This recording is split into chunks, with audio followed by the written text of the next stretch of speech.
bonsoir de partout où vous nous suivez. Shalom peuple de Dieu de partout où vous nous suivez. L'Église de Conseil Céleste organise 4 journées d'évangélisation prophétique du jeudi 7 au dimanche 10 août 2025 de 15h30 à 18h avec un grand thème ou une grande dénomination, les secrets de l'éternité révélés dans le temps. Certes, cette fois-ci vient avec la 10e édition avec un thème spécial, les signes de la fin des temps, tiré du livre de Matthieu chapitre 24, le verset 1 jusqu'au verset 10 que nous allons lire tout à l'heure. La Bible dit ceci, bien-aimés dans le Seigneur, par rapport au temps où nous sommes. Un jour, les disciples réunis avec le Seigneur lui posèrent la question. Pourquoi?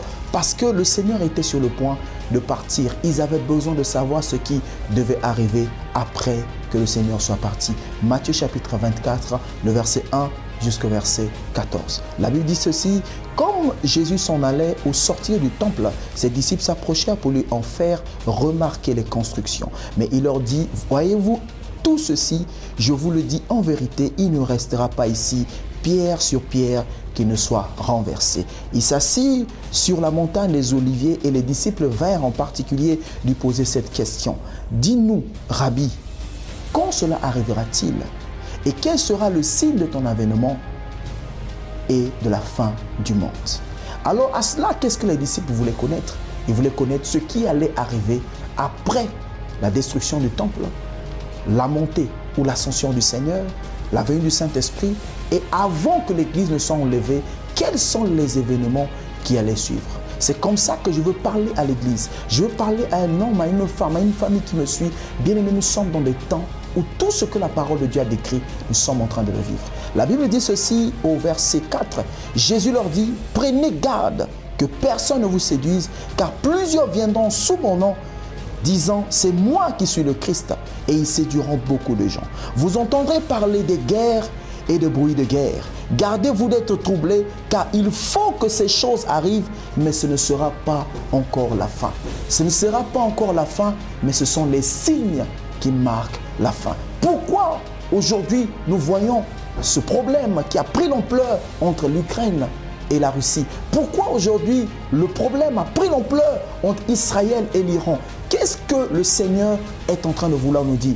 La Bible vient avec la réponse que le Seigneur nous avait prévenue. C'est pour ça que je veux parler à un frère, à une sœur qui a perdu sa position, qui est tombée, de se relever parce que, bien aimé, les temps prophétiques sont les temps que nous sommes en train de vivre. Il est temps que l'épouse se réveille. Il est temps que toi, frère et sœur, qui me suis, qui était tombé, qui était rentré dans la distraction, que tu te réveilles parce que tous les signes sont visibles. Il est temps pour toi de te préparer parce que tout est en train de s'accomplir. La Bible dit ceci, que vous entendrez parler des guerres et des bruits de guerre.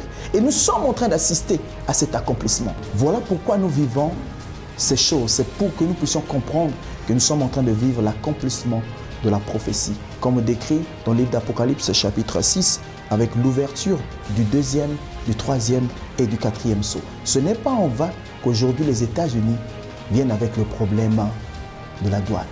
Pourquoi ce problème maintenant? Qu'est-ce que les États-Unis veulent faire? Le Seigneur veut juste nous dire que l'ouverture du 2e, du 3e et du 4e sceau est visible. Avec quoi nous allons lire Apocalypse chapitre 6, le verset 3 jusqu'au verset 6. La Bible dit ceci. Quand il ouvrit le 2e sceau, j'entendis le 2e être vivant qui disait, viens. Et il sortit un autre cheval roux. Celui qui le montait reçut le pouvoir d'enlever la paix de la terre, afin que les hommes s'égorgent les uns les autres, et une grande épée lui fut donnée, la mort. Vient avec les armes que nous sommes en train de vivre aujourd'hui. Les guerres chimiques, les bombes atomiques, ce sont des signes. Et encore avec la formation de Satan, c'est un signe que la Bible nous avait prédit. La Bible dit encore avec l'ouverture du 3e sceau, quand il ouvrit le 3e sceau, j'entendis le 3e être vivant qui disait, viens. Je regardais et voici parut un cheval noir. Celui qui le montait tenait une balance dans sa main. Et j'entendis au milieu des 4 êtres vivants une voix qui disait, une mesure de blé pour un denier et 3 mesures d'orge pour un denier. Mais ne faites point du mal à l'huile et au vin. Et là, qu'est-ce que la Bible nous parle? Lorsqu'on voit la balance, on voit la justice, on voit également l'économie.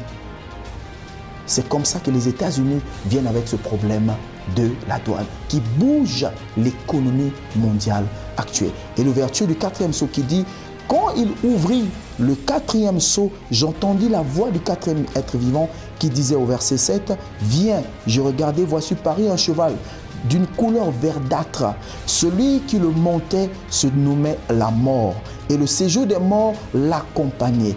Le pouvoir leur fut donné sur le quart de la terre pour faire périr les hommes par l'épée, par la famine, par la mortalité et par les bêtes sauvages de la terre. » Tout ceci, c'est pour que nous puissions comprendre que l'heure est grave. C'est pour ça, bien aimé, je vous invite à ce programme. Nous sommes à Talangaï, au numéro 26 de la rue Kenny, arrêt d'Ibangatalo, référence la banque BCH. Bien aimé, ne venez pas seul, venez en famille.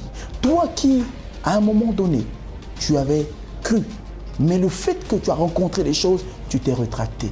Bien aimé, tout ce dont tu avais cru était vrai. Et la parole de Dieu ne ment pas. Invite ton frère, invite ta soeur. Venez découvrir le reste des détails dans ce programme. Que Dieu vous bénisse.